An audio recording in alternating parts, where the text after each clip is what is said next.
So Natalia, a lot of changes in the Army and in other branches about what happens when you have adverse findings in an investigation.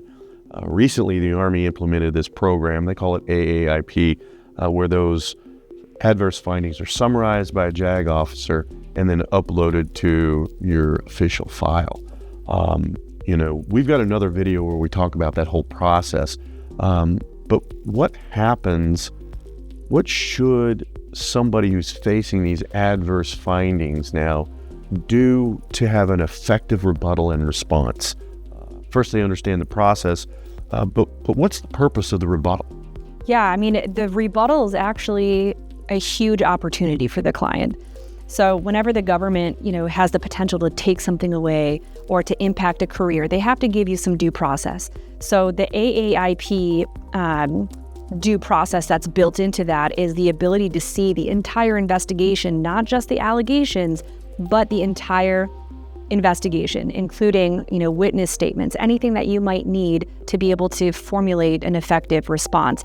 And you get to do this before the authority makes a final decision on that case. So really, you're getting a sneak peek behind the curtain as to everything that IO has done and not done, and given an opportunity to fill the gaps and really, present your own narrative there.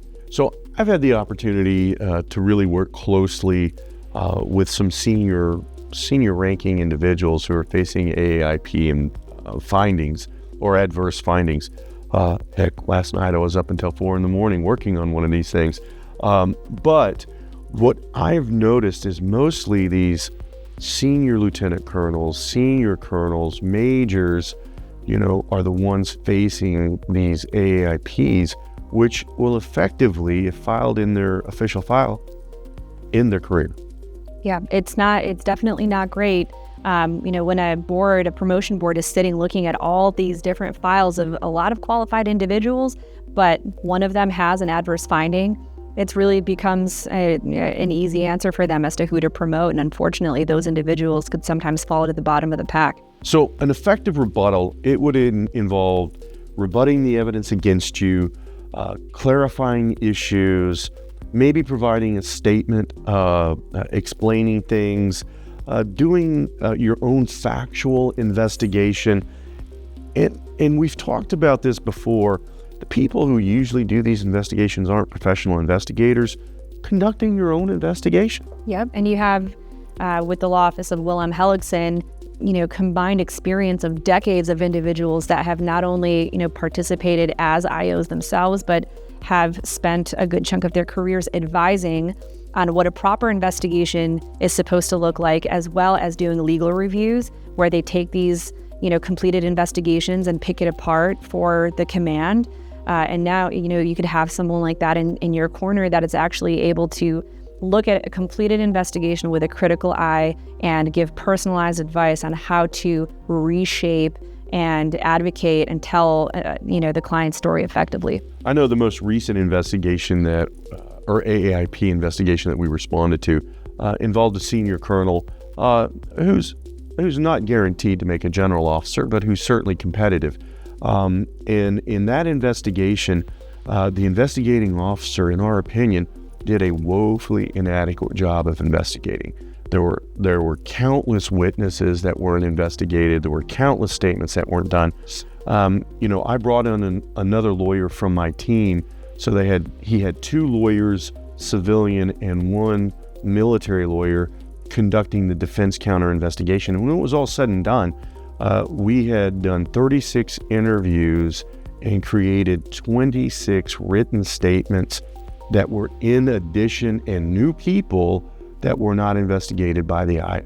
Exactly, just overwhelmed the initial inadequate investigation. And when you're a senior leader and you're looking at that spread of evidence and all of this extra stuff is there in the defense, rebuttal, it's really hard for that individual to not listen to that right, evidence. So in addition to this factual component, there's a legal component to a good AAIP rebuttal, because sometimes what they find is legally insignificant. It should be of no consequence. Yeah, and there's a way to, bring that up within that that AAIP rebuttal.